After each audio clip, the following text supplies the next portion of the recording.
মাঠ পর্যায়ের অসন্তোষ ও সমালোচনার মুখে আবারও বদল হতে যাচ্ছে পুলিশের পোশাক। রং ও নকশা পুনর্নির্ধারণের প্রস্তাব স্বরাষ্ট্র মন্ত্রণালয়ে পাঠানো হয়েছে। প্রস্তাবটি অনুমোদন পেলে ধাপে ধাপে নতুন ইউনিফর্ম কার্যকর করা হবে।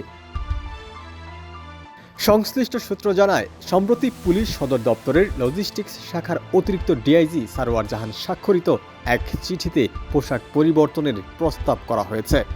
নতুন প্রস্তাবে ইউনিট ভেদে শার্টের রঙে ভিন্নতা আনা হচ্ছে। মহানগর পুলিশের জন্য হালকা জলপাই এবং অন্যান্য ইউনিটের জন্য গাঢ় নীল শার্ট নির্ধারণের চিন্তা রয়েছে।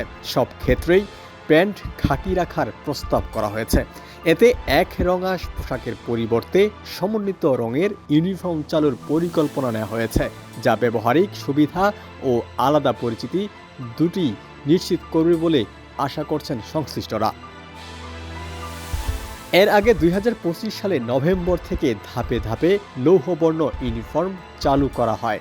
প্রথম পর্যায়ে মহানগর ও বিশেষায়িত ইউনিটে তা কার্যকর করা হয় এবং পরবর্তী সময়ে জেলা ও রেঞ্জ পর্যায়ে বিস্তারের পরিকল্পনা ছিল।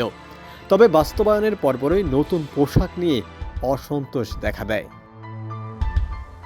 মাঠ পর্যায়ের অনেক সদস্যের অভিযোগ, সিদ্ধান্ত গ্রহণে তাদের মতামত প্রতিফলিত হয়নি। ব্যবহারিক দিক থেকেও আবহাওয়া ও দায়িত্বের ধরন অনুযায়ী পোশাকটি কতটা উপযোগী তা নিয়ে প্রশ্ন ওঠে। কর্মকর্তারা বলছেন, নতুন প্রস্তাব বাস্তবায়নে অতিরিক্ত বড় ব্যয়ের প্রয়োজন হবে না। নিয়মিত সরবরাহ ব্যবস্থার মধ্যেই পরিবর্তন আনা সম্ভব। এতে ধাপে ধাপে পুরনো ইউনিফর্ম প্রতিস্থাপন করা হবে।